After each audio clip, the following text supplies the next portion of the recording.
What if the work you built your whole life to create stops needing you? What if the people you trained become so capable that your presence becomes an obstacle instead of a gift? What if the greatest achievement of your leadership is becoming irrelevant? I'm Mark Roach. This is Transcendent. The story I want to share today arrived on the day after Christmas. Elena Rodriguez, a healer who spent 40 years building a cutting-edge clinic that integrated consciousness into medicine, woke at 5 a.m. to complete darkness. Her hands were trembling as they always did now. The price of years working with galactic consciousness. She made tea. She checked her email. And she discovered that the medical board that had initiated an investigation into her own clinic, experimental techniques, unlicensed practices, potential risk to patients, all the bureaucratic fears about partnership healing that she'd expected someday but hoped might never arrive. Her first instinct was automatic, familiar, the pattern of a lifetime. She would organize a response. She would mobilize her apprentices. She would fight this with everything that she had. Her hands, but they trembled harder with adrenaline. And then a different thought arrived, quieter, deeper. Why? Do they need you to fight this? She sat in her cold kitchen that December in darkness and recognized something she'd been avoiding for months. The young healers didn't need her to organize their defense. Keisha could articulate partnership medicine better than Alina ever could. James understood the regulatory framework deeply. The second generation healers had capacities Alina's pioneering work had made possible, but now exceeded what she herself could contribute. What if her role in this moment wasn't to save the clinic? What if her role was actually to step back completely from what she'd created space for, then to demonstrate that partnership healing could exist independent of its founder? Well, that recognition felt like dying. It was kind of a death, actually, a death of being needed, the death of centrality, the death of identity she'd built across decades as the healer that everyone turned to.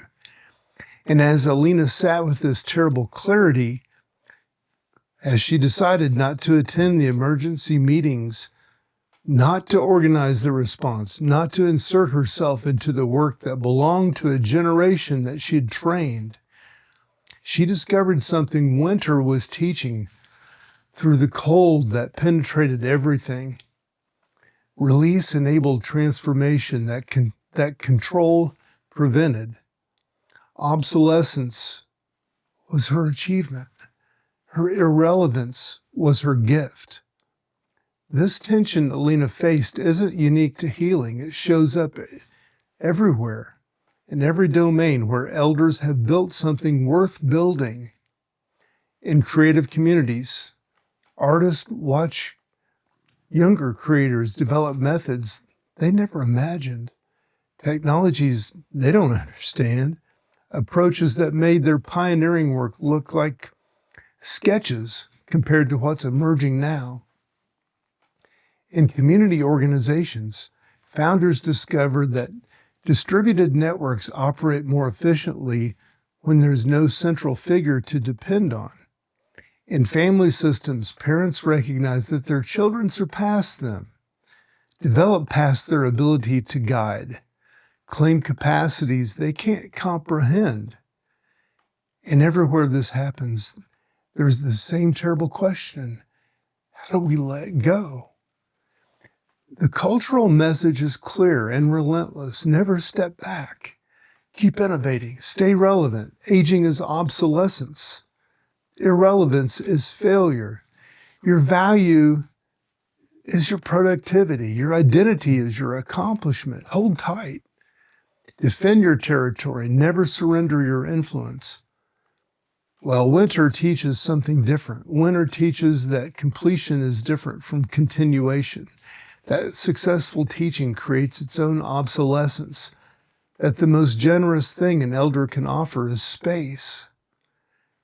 That sometimes the most powerful action is withdrawal. The ecosystems require death to function properly, require the old to release resources so that the new can emerge. That beauty happens not through preservation, but through transformation that makes what came before unrecognizable. That love sometimes means stepping back so completely that return is impossible. I've watched this pattern across domains and contexts. In a community organizing space where someone's stepping back and the reciprocity networks that emerged were exponentially more resilient than centralized structure could have been. In an art movement where the founders' withdrawal created permission for the next generation to develop forms that pioneers never conceived. In healing communities where second-generation practitioners developed expertise that would have been impossible if the founder had stayed central. In mediation and spiritual context, where teachers recognized that their final and most important teaching was demonstrating how to become unnecessary. There's a particular form of courage that this requires, not the courage to build something. That's often ego-driven, often passionate, often easier than it looks because creation is intoxicating. The courage to let go of what you built is different. It's the courage to watch it transform beyond recognition, to see your life's work evolving into something you don't fully understand or approve or want to claim, to become peripheral to something that you began, to practice irrelevance before biological death forces it upon you, to die into obsolescence while still living. And here, this is what I want to name directly. This is incomprehensibly hard.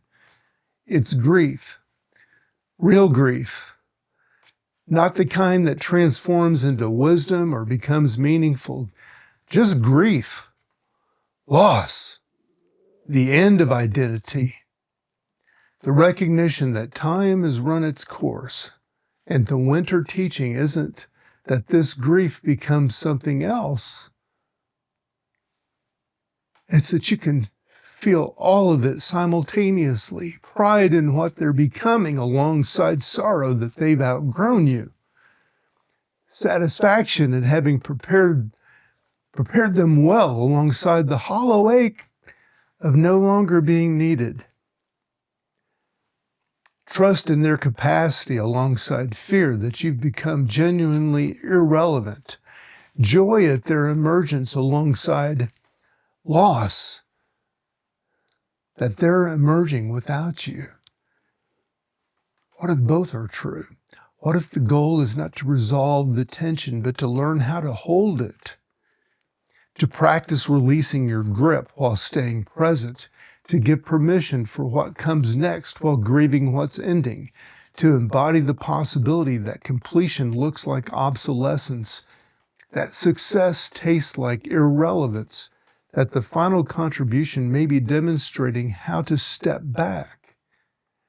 I want to ask you something directly. Where are you being asked to let go? What have you built? Have you built something that's outgrown you? Where is something you created moving beyond your control? Where are the people you trained surpassing what you can still offer? Or do you recognize that your continued presence has become an obstacle instead of a gift? Maybe it's work. Maybe it's creative. Maybe it's community. Maybe it's family. Maybe it's a role you've held, an identity that you've shaped, a position you've defended so long that you've forgotten it was possible to release it. The winter practice, the spiritual discipline that I believe calls us right now is to look at that directly, to name it, to feel the complicated grief it brings, to ask yourself whether there's something you need to release, whether there's someone who needs space that you're occupying, whether you're ready to practice irrelevance, whether your greatest contribution might be stepping back at this time so completely that return is impossible for you, so that thoroughly the next generation can and must develop their own authority because previous generation finally trusted enough to let it go. Well, I'm Mark Roach. This is Transcendent, and my observation for you today is simple. The work continues in the hands you trained. The gift is trusting that.